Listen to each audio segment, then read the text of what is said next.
आइए दोस्तों, यूपीपी का मॉडल पेपर हम आपको दिखा रहे हैं, जो है कि आपके परीक्षा में काफ़ी लाभप्रद होगा और आपके परीक्षा में ये सहयोग करेगा अधिक से अधिक नंबर उठाने के लिए।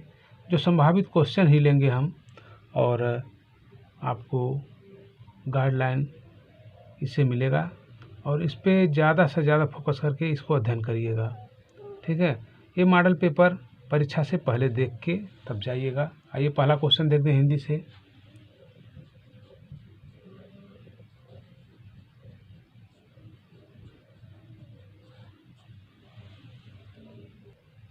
तो देखिए क्वेश्चन पूछ रहा है, इसमें से कौन सी संधि है, बता रहा है निम्नलिखित दीपावली में कौन सी संधि है।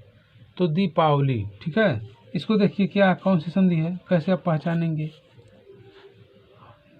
इसमें आप जब विच्छेद करेंगे तो क्या होगा, दीप धन अवली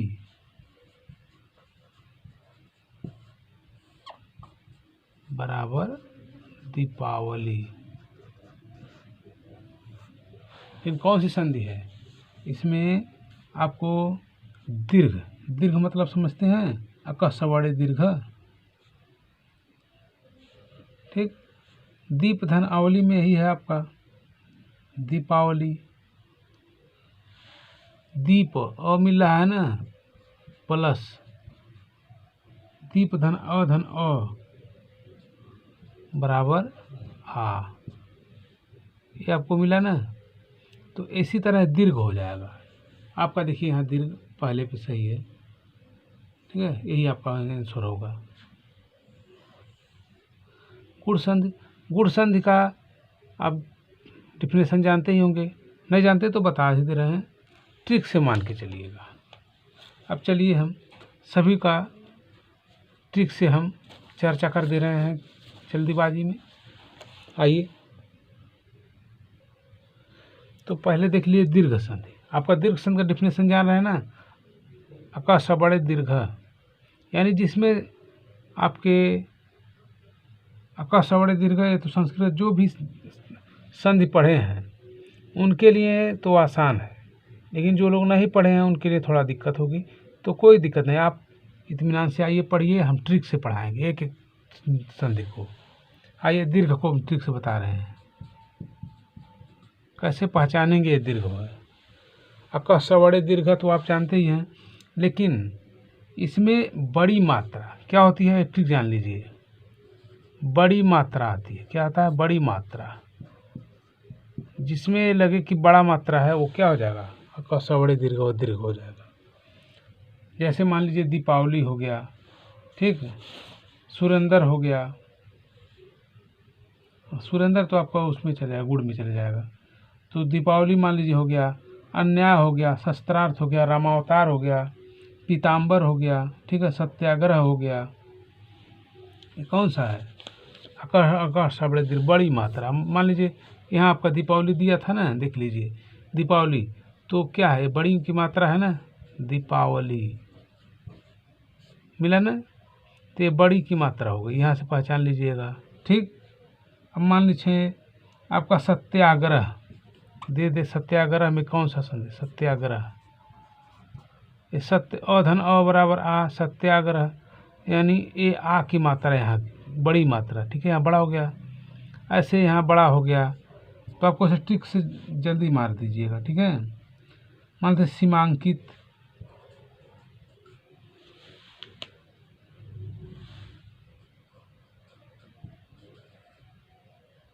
ठीक, सीमांकित, सीमांकित में कौन सी संधि है, ये बड़ी की मात्रा हो गई।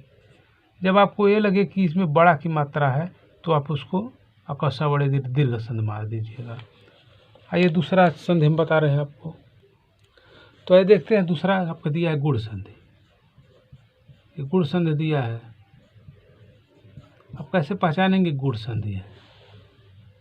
जिस पे ट्रिक मान लीजिए,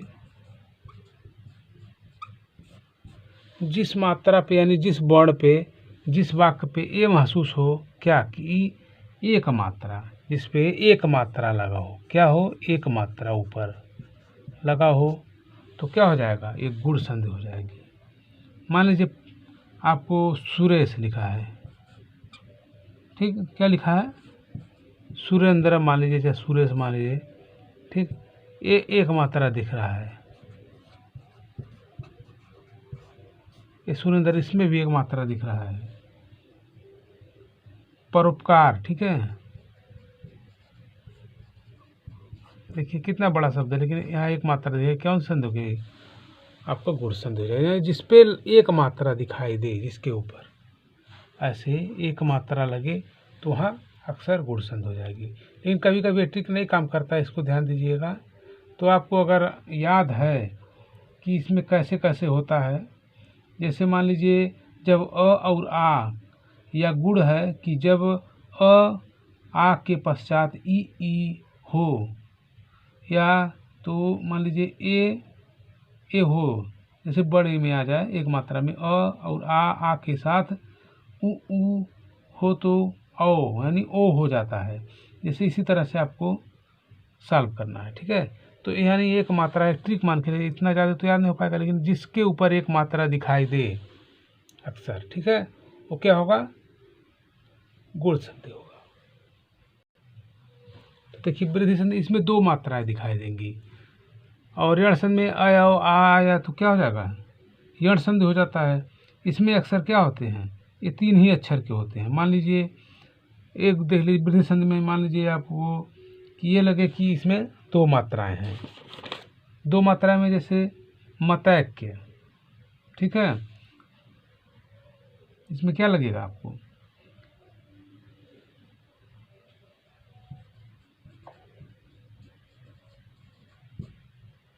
जिस पे ये लगे कि दो मात्राएं हैं वो वृद्धि संधि हो जाएगी।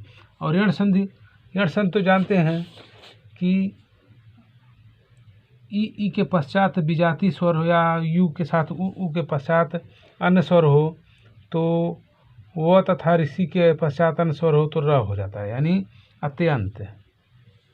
यह वो के, या ट्रिक जान ले लीजिए, एक ट्रिक ले लीजिए यण संधि का ट्रिक हमारा, यानी जिस पे ये लगे कि इसमें आधा अक्षर है, क्या है, इसमें ये लगे कि आधा अक्षर दिख रहा है, तो क्या हो जाएगा आपका, वो यण संधि मानी जाएगी। मान लीजिए इत्यादि, ई अधत्यादि, यहाँ आधा दिखा ना, इत्यादि, ठीक है। मान लीजिए अत्यंत, अत्यंत से आधा तो हो जाएगा, यहाँ भी आधा हो जाएगा। तो ये आधे अक्षर अक्सर प्रयोग किए जाते हैं, बहुत ऐसे ही है कि डबल प्रयोग, मान प्रत्येक, प्रत्येक यहाँ आधे हो गए, ठीक है, ये वाला। ऐसे आपको स्वल्प, मान लीजिए स्वल्प, देखिए इसमें भी आधा अक्षर है, यानी इसमें आधे अक्षर दिखाई दे तो क्या मानेंगे आप, यण संधि, ठीक। आइए आगे अब दिखाते हैं आपको। तो देखते हैं, निम्नलिखित में से तत्सम शब्द बताएं। तत्सम मतलब यानी संस्कृत से संबंधित होता है। आंसू का तत्सम क्या होगा, आंसू होगा, आंसू होगा, अशु होगा, अश्रु होगा, यही सही होगा आपका। यानी इसमें आंसर आपका क्या है, 4 सही है, 4 पे टिक कीजिएगा। आइए आगे देखते हैं। तो देखिए निम्नलिखित में से कारक शब्द बताएं।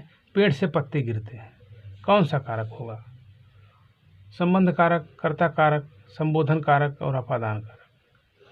तो आपको देखना है, इसमें पहले कारक जान लीजिए, ठीक है, कितने प्रकार के कारक होते हैं। जैसे कर्ता ने कर्म को करण से संप्रदान के लिए, अपादान से अलग, ठीक है, यही है ना।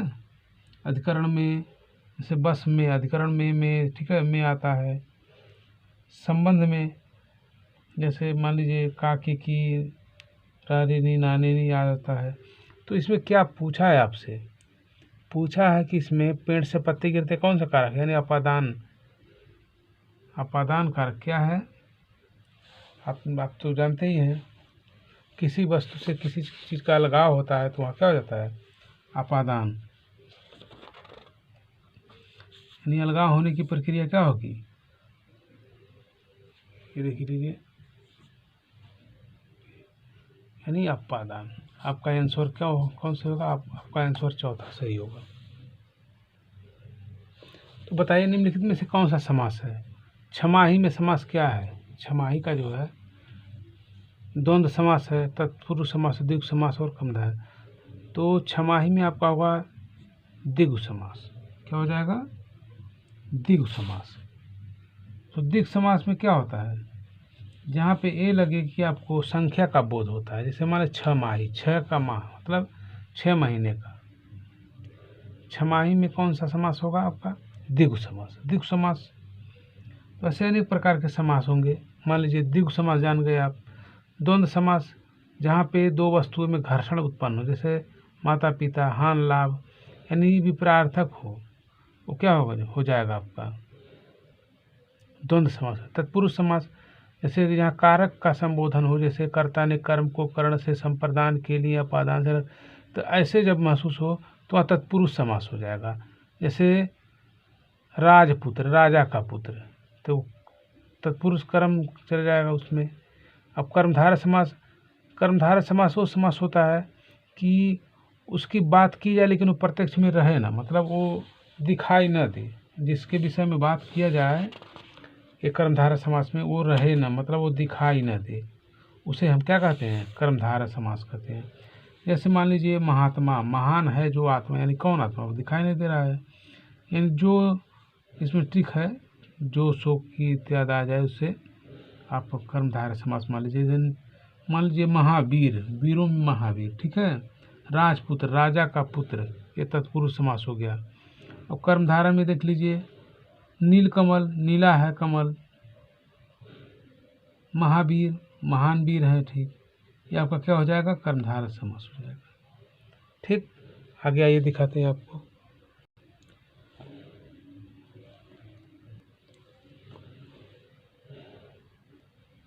आइए देखते हैं इसमें इकाई का अंक। पहले इकाई का अंक ज्ञात करना आपको बता दे रहे हैं।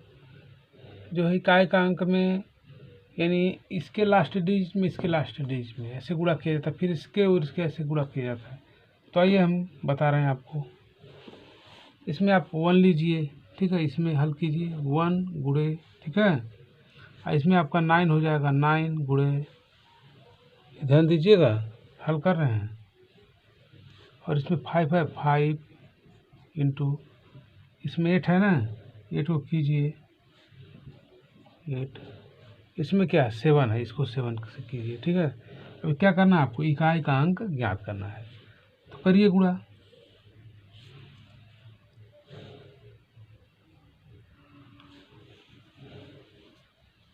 इससे 9 कम 9 हो जाएगा, 9 5 45 के बाद ऐसे ऐसे गुणा करने जाना है आपको।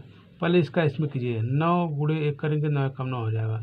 फिर 9 का 5 में करेंगे, यानी ये वाला 9 गुणे 5, 9 5 45 बराबर 45। फिर ये 5 पकड़ लीजिए आप, 5 और 8 का कीजिए अब, 5 और ये जो इसका है और इनके 5 और 8 का, 5 गुणे 8 5 40, यानी 0 हो जाएगा। अब जो इसका बचा है इसके वाले इससे से गुणा कर लीजिए, 7 गुणे 0 इक्वल टू 7, 0 हो जाएगा। गुणा करेंगे सबको 0 कर, तो इसमें आपका कौन सा सही है?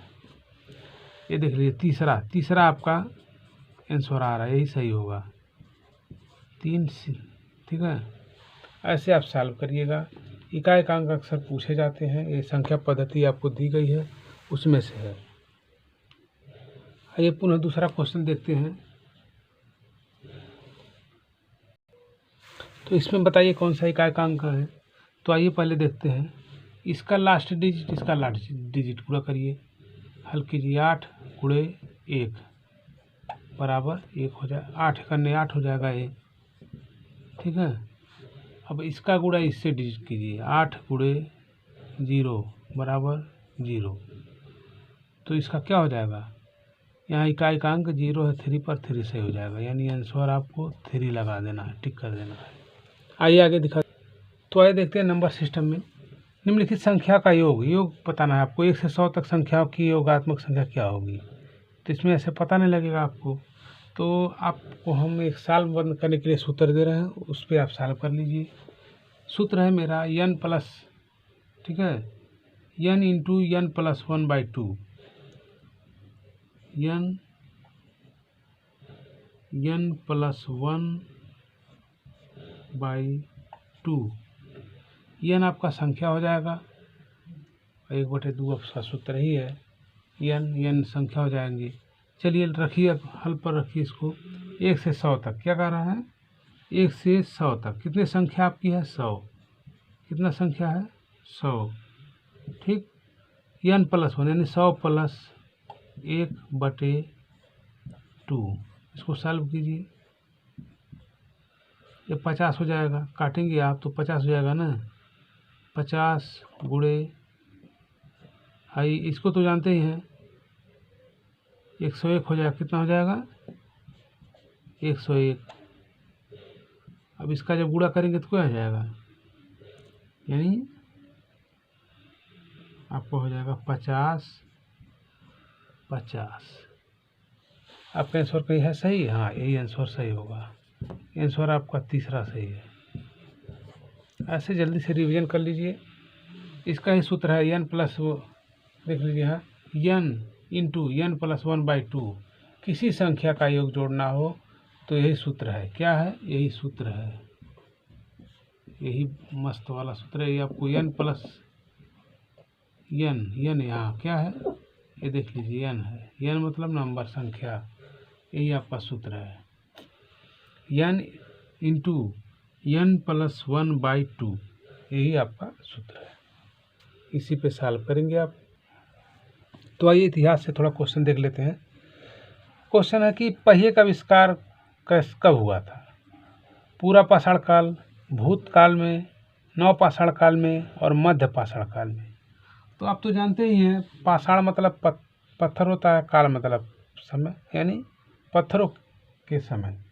तो पहिए का आविष्कार कब हुआ था, आप तो जानते हैं नवपाषाण काल में होता। कब हुआ था, नवपाषाण काल में। ठीक, यही आपका आंसर सही हो जाएगा। आइए आगे देखते हैं। तो आइए वेद में देखते हैं, निम्नलिखित तंत्र मंत्र किस में है। कह रहा है कि निम्नलिखित में तंत्र मंत्र संग्रहित है, किस वेद में संग्रहित है। अथर्ववेद में, ऋग्वेद में, सामवेद में, या किसमें, सामवेद। सामवेद तो हो गया है, हाँ देखिए, हाँ यजुर्वेद है। ठीक है, यजुर्वेद, यानी किस वेद में तंत्र मंत्र समाहित है। तो आप तो जानते ही हैं तंत्र मंत्र किस में समाहित है। अथर्ववेद का नाम सुने ही हैं, अथर्ववेद में तंत्र मंत्र समाहित है। सामवेद, सामवेद के विषय में भी जानते हैं, भारतीय संगीत का जनक है। इसमें संगीत का जनक है। ठीक है, ऋग्वेद, ऋग्वेद में जानते हैं कि यतेश्वर ब्राह्मण संबंधित है। ठीक है, और यजुर्वेद में, यजुर्वेद में भी आपको पता है किसमें क्या है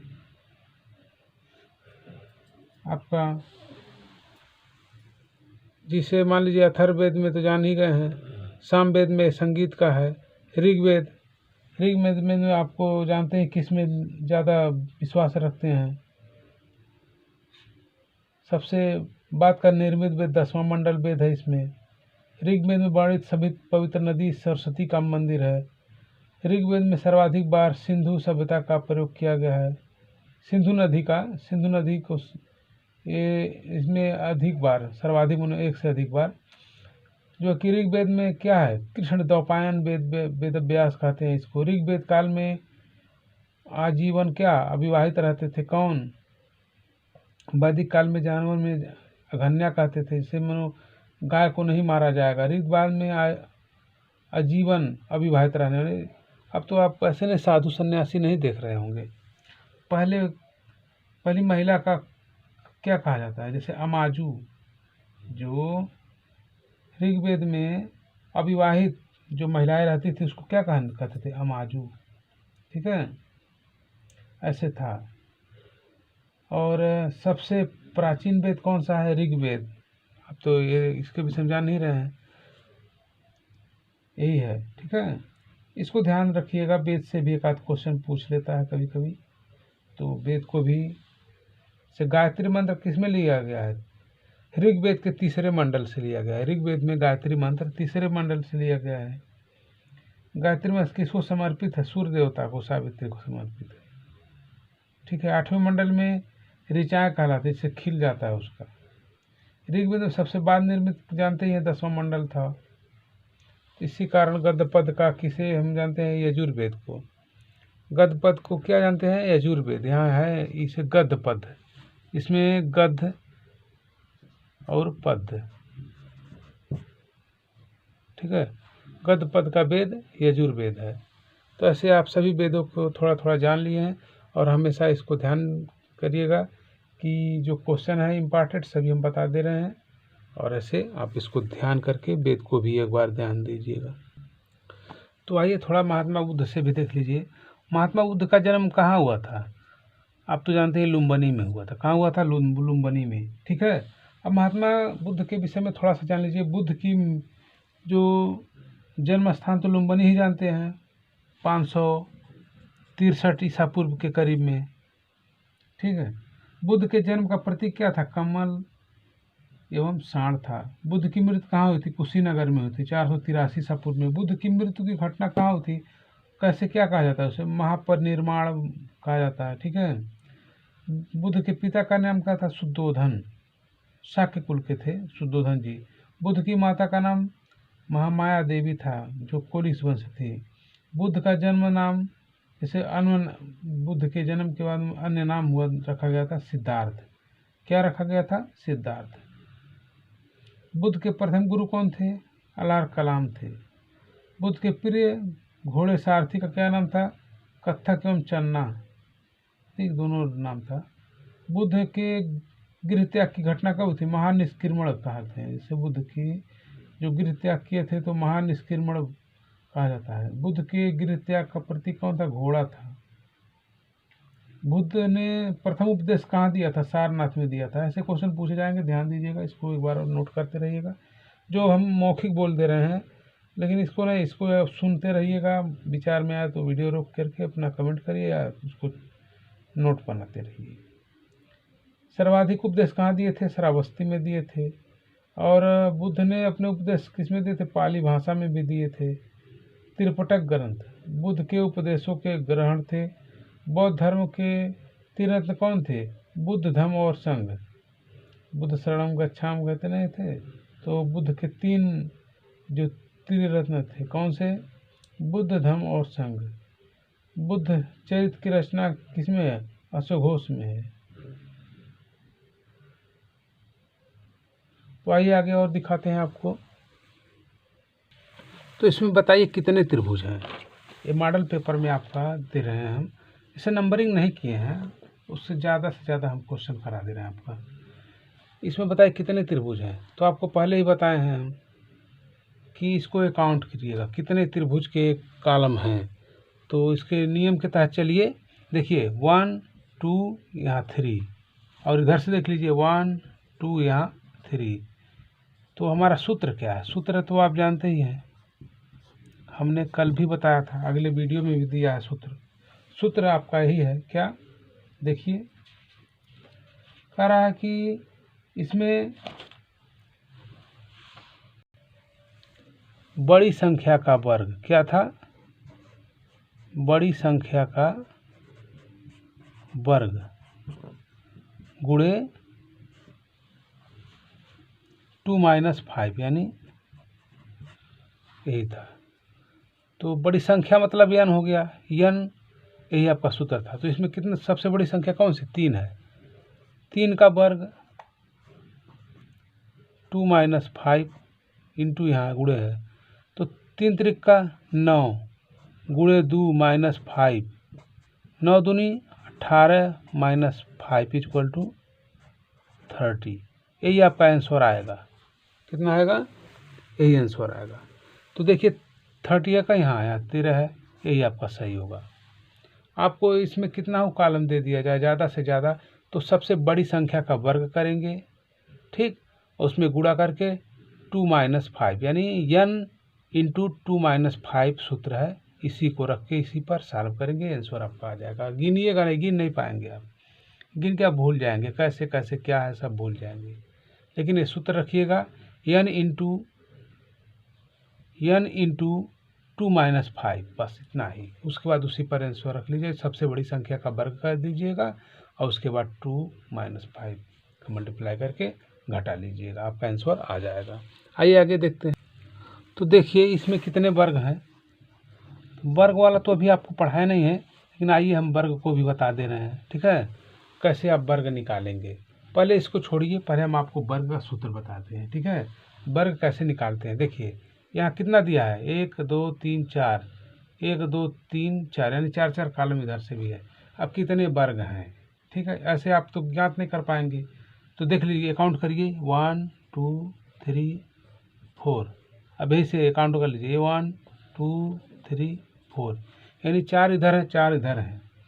तो कुछ करना नहीं है, इसमें सबसे बड़ी संख्या और इसमें सबसे बड़ी संख्या और इसमें सबसे बड़ी संख्या का गुणा करना है, फिर इससे छोटी संख्या और इससे छोटी संख्या का गुणा करना है, फिर इससे छोटी अंतिम तक सबसे गुणा करना है। तो आइए सूत्र दिखा रहे हैं,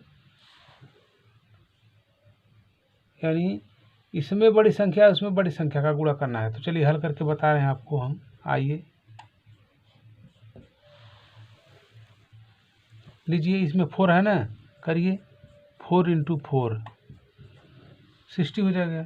ठीक है, अब 4 का कर लिए, 3 का 3 क्या करिए, यही सूत्र है इसका, आपको बताया ना। सबसे उसमें बड़ी संख्या फिर से छोटी संख्या का गुणा करना, 3 3 या 9। ठीक है, अब 2 2 बचा है, यानी 2 × 2 2 2 या 4। ठीक है, ऐसे आप याद करेंगे, और एक में एक का गुणा करेंगे तो एक ही हो जाएगा, 1 × 1 = 1।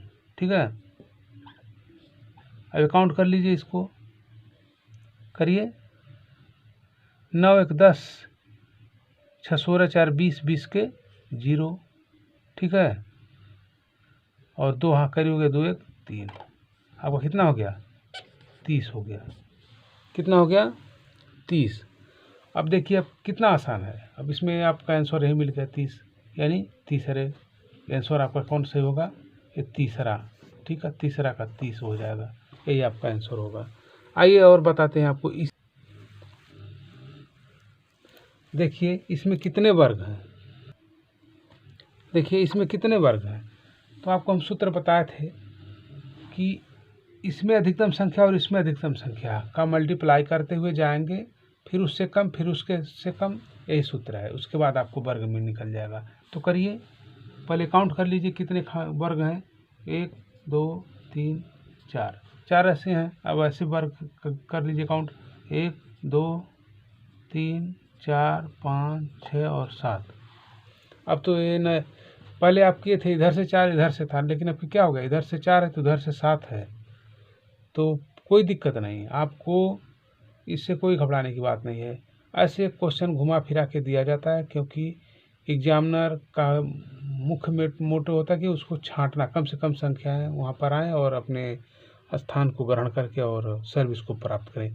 तो आप देखिएगा, इसको सॉल्व करने का तरीका देख लीजिए, इसको और आसानी से हम बता रहे हैं, सॉल्व करिए। आइए सॉल्व करने का तरीका देख लीजिए, यानी इसके अंतिम अंक और इसके अंतिम अंक, यानी इसके बड़े अंक इसके बड़े अंक से मल्टीप्लाई करिए, 7 × 4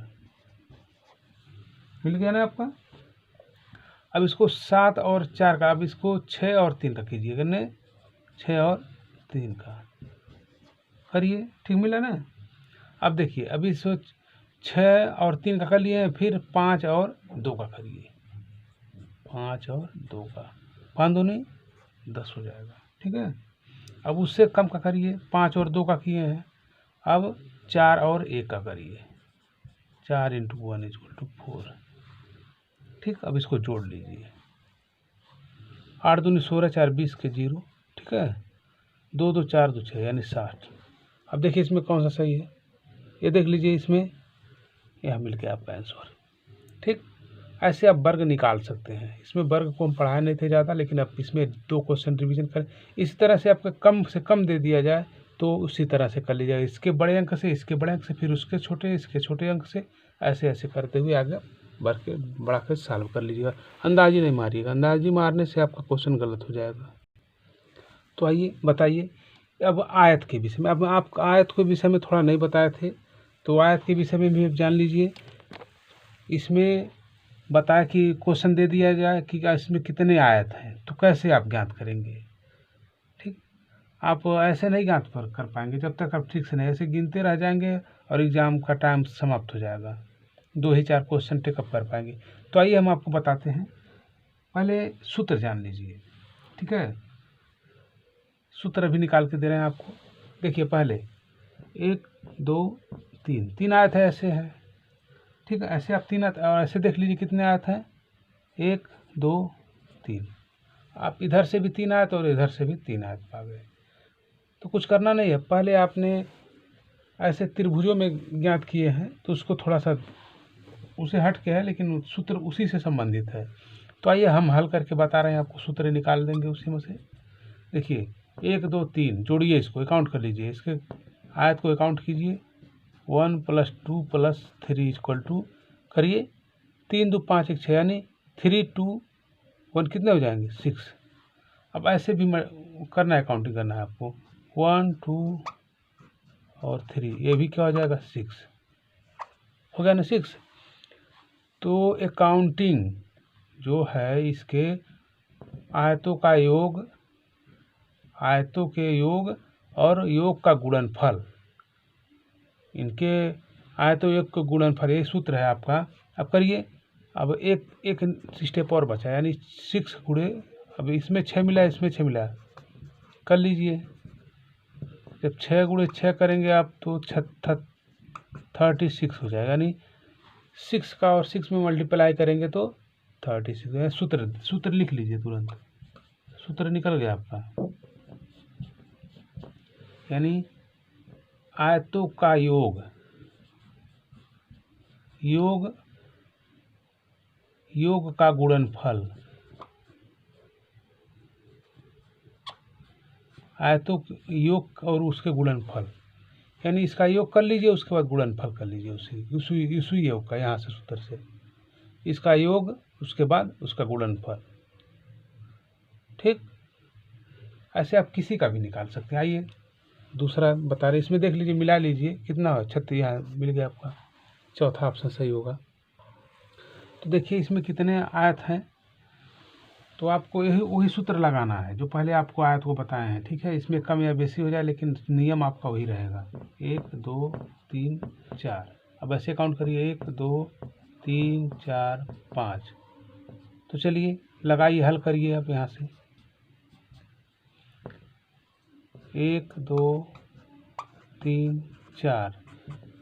देखिए 1 2 3 4, 4 है ना, 4 आयत हैं, तो करिए 4 3 7 3 10, कितना हो गया 10 हो गया। अब ऐसे कितने हैं, 1 2 3 4 और 5। देखिए यहाँ से 10 था, या 15 हो जाएगा तब, यानी 4 5 9, 1 10 5 15। तो आपको बताया था ना, इसके आयतों का योग का गुणनफल, करिए 10 गुणे 15 करेंगे तो आपको क्या मिल जाएगा, 150 हो जाएगा, ठीक। यही आपका आंसर होगा। देखिए कहाँ है, 150 चौथे में है, ठीक। आंसर आपका चौथा हो जाएगा। ऐसे आप सॉल्व कर सकते हैं, ठीक।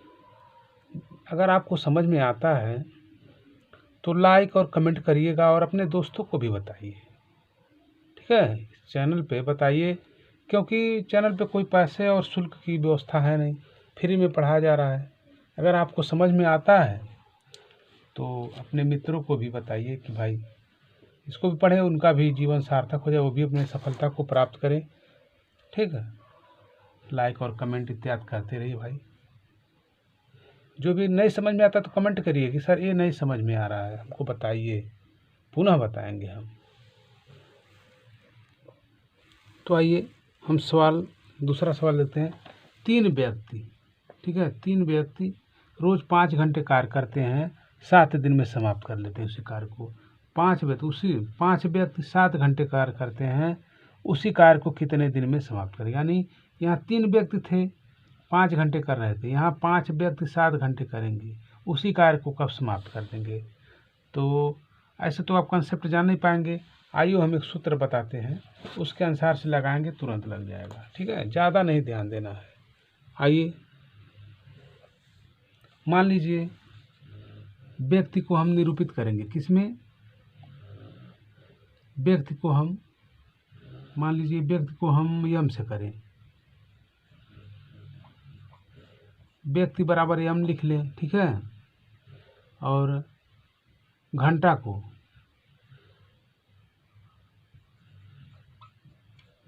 एच लिख लें, ठीक है। और दिन को डी लिख लें। ये हम सूत्र अपने तरफ से आप क ख ग ABCD कुछ भी रख सकते हैं।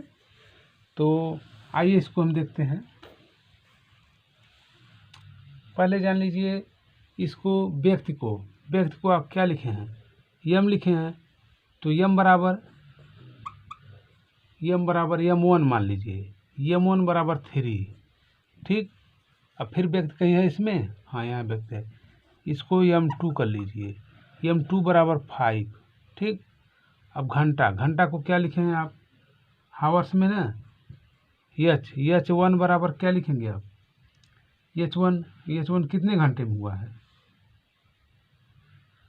आपका, 5 घंटे में। या घंटा को 5 रखे हैं पहला, और दूसरे को क्या लिखे हैं, एच2 को 7, दूसरे को क्या लिखे हैं 7 बराबर 7, ठीक है। अब दिन को यहाँ कहाँ लिखे हैं, देखिए यहाँ दिन 7 लिखे हैं, D1 इसको मान ले हैं। तो D1 बराबर कितना होगा आपका 7, कितना होगा, यहाँ दिन पहला है आपका 7 है ना, तो दूसरा D नहीं पता है, यानी दूसरा D2 इसको ज्ञात करना है। देखिए आप जो D1 D2 रखे थे, M1 का मान 3, ठीक है। D1 का मान देख लिए कहाँ रखे हैं, D1 का मान 7, ठीक है। H1 का मान 5। इसी तरह D2 में रखिए, D2 का यानी M2 का मान क्या रखे थे, M2 का आप रखे थे 5, यहाँ रखिए। D2 नहीं ज्ञात था, H2 तो ज्ञात था, आपका H2 7 था, यही है। इसके बराबर इतना, तो D यानी चर और अचर संख्या, तो इसमें अचर संख्या है, D2 ज्ञात करना है। D2 इधर करेंगे तो बटे में हो जाएगा, यानी 3 × 7 × 5, यानी 3 × 7 × 5 पे ही है, इंटू यहाँ इसको रखेंगे 5 × 7, यानी 5 × 7। तो इसको काटेंगे, ये कट जाएगा इससे, ठीक है। 5 से कट जाएगा, आपका आंसर 3 आ जाएगा, यानी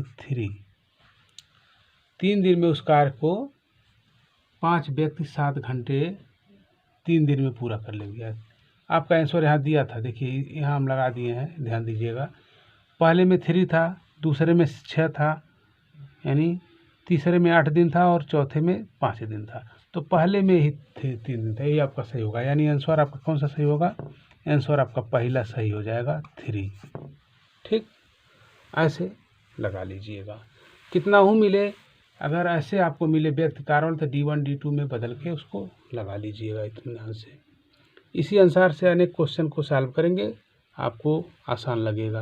अगर ऐसे देखेंगे तो नहीं लगा पाएंगे। अगर इस तरह से लगाएंगे कि व्यक्ति को हम यम मान लेते हैं, जैसे मैन से, घंटा को हावर्स यानी एस से मान लेंगे, दिन को डी से, तो ये हो जाएगा हमारा पहले स्टेप में 1 और दूसरे स्टेप का 2।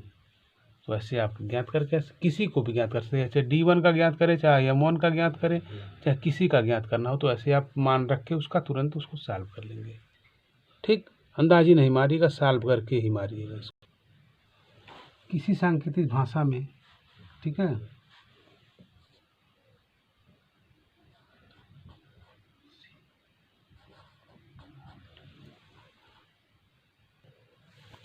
देखिए किसी सांकेतिक भाषा को CERTAIN लिख सकते हैं, तो उसी को BCTRIAN लिखेंगे, इसको ए लिख सकते हैं, ठीक है, तो लिख सकते हैं। तो ANALOGY को क्या लिखेंगे, आपका आंसर होगा NALAGOY, दूसरा होगा NAALGOY, तीसरा होगा NAAOLYG, चौथा होगा NALOAGY। तो आपको तो हम सॉल्व करने के तरीके बताए थे, फिर भी आइए हम सॉल्व करके दिखा रहे हैं आपको। आंसर लगाने से पहले देखिए, CERTAIN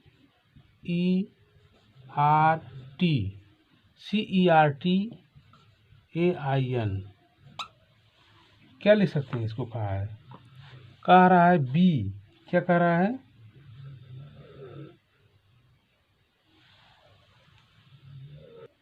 देखिएगा यहाँ ई था, यानी यही CERTAIN ई, यहाँ देखिए ई यहाँ है ना, CERTAIN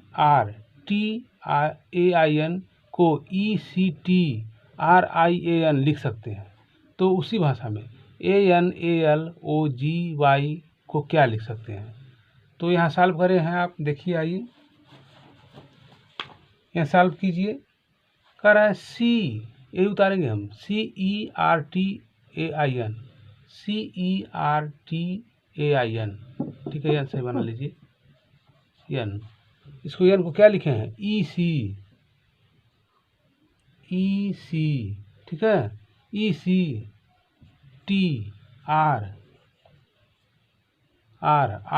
ठीक है, AN, ऐसे लिखे। इसको ये लिख सकते हैं, कैसे सेट हुआ है पहले से देख लीजिए। ऐसे सेट हुआ है, इसको ऐसे है फिर ऐसे है, ठीक है, फिर यहाँ से ऐसे है फिर ऐसे सेट है। अब यहाँ ए है, देखिए यहाँ ए हो गया, फिर यहाँ आई हो गया, एन को सीधे हो गया, क्या हो गया, एन का सीधा हो गया। अब आपको ए सेट करना है, क्या कह रहा है, इसको कैसे सेट करेंगे, यहाँ हल किए हैं आप, ठीक। अब इसको सेट करिए आप, आपके आंसर में दिया है ANALOGY, ठीक है। इसको कैसे सेट करें, तो ऑप्शन से ही सॉल्व कीजिएगा आप, ज़्यादा दिमाग मत लगाइएगा। यहाँ ए होगा यहाँ एन, तो ध्यान दीजिए यहाँ रखिए पहला एन ए, ये तो मिल गया, इसका ऐसे हो गया, ठीक है। अब देखिए एल ए, इसका भी मिला लीजिए, ऐसे हो गया। अब जी है ना, यहाँ जी है, ठीक है, यहाँ ओ है, ऐसे इसका हो गया, यहाँ वाई है, यानी ये पहला ही तो सही दिख रहा है आपका, ये आपका पहला ही सही हो जाएगा, ठीक। आपको पहला मान लीजिए, पहला मेरा सही है, ठीक है। लेकिन हम इसको सॉल्व करेंगे, दूसरे को भी रखेंगे, क्या रखेंगे, दूसरे वाले को भी रखिए। चलिए रखिए, चलिए दूसरा ऑप्शन रखिए, एन ए भी तो सही हुआ, ठीक है, इसको रखिए। AL, यहाँ गलत हो गया, ए सीधा नहीं होना चाहिए, ये भी गलत हो गया। अब यही इसको रख दीजिए, छोड़िए, दूसरा रखिए, इसका सही सॉल्व करने आपको आना चाहिए। अब देखिए तीसरे को रख के देख लीजिए, यहाँ AN, ठीक है, एन ए तो सही हुआ, ठीक है। AL, देखिए यहाँ भी गलत हो गया, ए रख दे रहा है, ये भी गलत हो गया, ये भी आपका गलत है, ये भी गलत हो गया। NAL,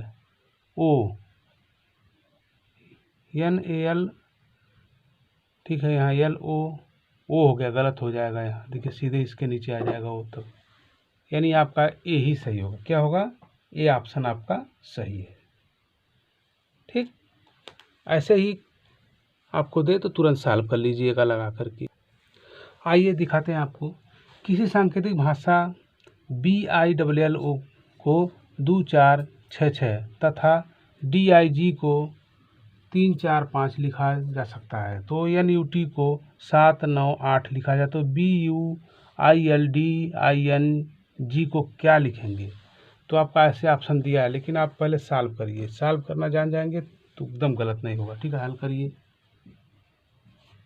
आपका क्या दिया है, BILL को क्या लिखा है, 2 4 6, उसी के नीचे सॉल्व करेंगे तभी सही होगा, ये कोडिंग डिकोडिंग का सवाल है। अब देखिए DIG को क्या लिखा है, 3, ठीक है, 4 5, ये लिखा है। और क्या लिखा है, NUT को यहाँ लिख लीजिए, NUT को 798 लिखा है, ठीक है। तो इसको क्या लिख सकते हैं, देखिए इसको BUIL, ये सही बनाइए, BUILDING को, इसका ये मत समझिए क्या अर्थ दे रहा है, नहीं, हमको लगाने से मतलब क्या हमारा आंसर आएगा। बी देखिए कहाँ है, बी को 2 रखिए, यू आपका कहाँ है, देखिए यू में 9, ठीक है। आई देखिए, आई में 4 है, 4 रखिए। एल कहाँ है, एल में देखिए 6 है। डी कहाँ है, डी में 3 है। आई में उसी के नीचे वाला आई में क्या है 4 है, ठीक है। एन का देखिए कहाँ, एन का 7 है, और जी कहाँ है आपका, जी का 5 है।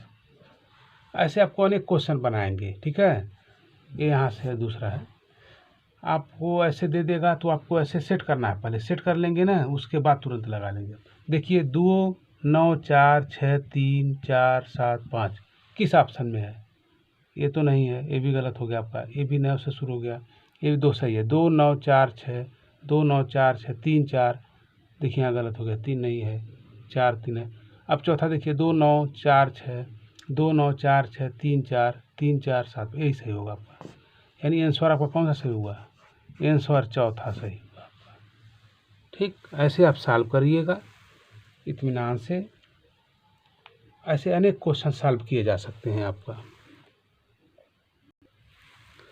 तो ये देखते हैं ये सवाल रीजनिंग का, यहाँ देख लीजिए 0 12 4 ऐसे ऐसे दिया है, 10 10 2 26 और 8 दिया है, 4 14 10 12 दिया, बीच में खाली स्थान, यहाँ क्या भरा जाएगा। तो भरने का स्थान देखिए 36 40 38 48, इसमें क्या होगा। तो इसको हल करने का सबसे आसान तरीका है, पहले इसका सेट बैठाइए। सेट बैठाने का मतलब ये देखिए 12 कैसे आया है, 26 कैसे आया, यहाँ क्या आएगा, ये तो सब दे दिया आपका, लेकिन यहाँ बीच में क्या आएगा। तो देखिए पहले कैसे हल किया है, देखिए 6 4 10 2 12, यानी 6 + 4 + 2, यानी 6 + 4 + 2, यानी 6 4 10 2 12, यानी 12 मिल गया आपका। क्या हो गया, 12 मिला ना। ये ऐसे सॉल्व किया है, ठीक। अब इसको देखिए कैसे सॉल्व किया है, यहाँ देखिए 10 + 8 10 + 8 + 6 + 2 बराबर कितना होगा, 8 2 10 दूनी 20 है 26, यानी 26 हो गया आपका। ये भी सही हो गया, इसको ऐसे सॉल्व किया है, ठीक है। अभी तीसरा देख लीजिए कैसे होगा, 14 + 4 + 12 + 10 कितना होगा, 10 20 4 24 25 26 27 28 29 30, ठीक है। और 30 और 10, ये 12 है, ठीक है। 10 40, यानी 40 हो जाएगा। कितना हो जाएगा, 22 22 4 26 4 40 10, यहाँ देख लीजिए 40 हो जाएगा ना, 4 4 8 के यहाँ 10 हो जाएगा, 4 4 8 2 10 10 के 0 हो जाएगा, 1 2, ठीक है, 3 1 हासिल 4 40, कितना हो जाएगा आपका 40। ऐसे ही सवाल लगेंगे। तो 40 इसमें क्या भरा जाएगा, 40 है आपका, हाँ यहाँ है, इसका आंसर आपका तीसरा सही होगा। ऐसे भी क्वेश्चन मिलेंगे आपको, ठीक है। इसको इत्मीनान से सॉल्व करिएगा, कैसे सेट बैठा है, सेट कर लेंगे तो मान लीजिए आपका क्वेश्चन एकदम सही हो जाएगा, अंदाज ही मत मारिएगा। तो खाली स्थान भरिए, इसमें क्या रहेगा बताइए, 8 10 7 9 8 8 10 7, यहाँ क्या रहेगा। तो पहले कॉलम में आपका 6 है, दूसरे में 7 है, तीसरे में 8 है, और चौथे में आपका 10 है। तो इसमें क्या भर, पहले देख लीजिए कैसे सेट है, करिए सेट। सेट करने का तरीका ध्यान दीजिए, ये देख लीजिए 10 8 18 18 2 20 5 25, यानी पहले का सेट कर रहे हैं हम, ठीक है। हल करिए इसको, 8 + 10 + 7 कितना हो गया, 10 8 18 2 20 5 25, यानी 25 हो जाएगा। पहले का 25 हो गया, दूसरे का देखिए 8 दूनी 8 3 24 1 25, यानी 8 + 8 + 9 बराबर 25, ये भी मिल गया आपका। अब तीसरे का सॉल्व कीजिए, 10 + 7 प्लस क्या यहाँ लिखें कि 25, यानी 10 और 17 हो गया, यानी 17, यहाँ ऑप्शन से करिए, 17 3 20 3 23 हो जा रहा है, यहाँ करिए 25 होना चाहिए। इसको यहाँ ले लीजिए, 8वां लीजिए, 17 3 20 5 यानी 8, 17 और 8 करेंगे कितना हो जाएगा, 8 7 दूनी 14 15 25 हो जाएगा। कितना हो जाएगा, यानी आपका तीसरा कॉलम सही है। कौन सा सही है, 8, यहाँ 8 भरेंगे, क्या भरेंगे, यहाँ 8 भर लेंगे। 8 भर लेने के बाद आपका आंसर 25 में आ जाएगा, यानी ए आंसर आपका तीसरा सही है। तीसरा 8 यही सही है। ठीक है, ऐसे आप सवाल को लगाइए।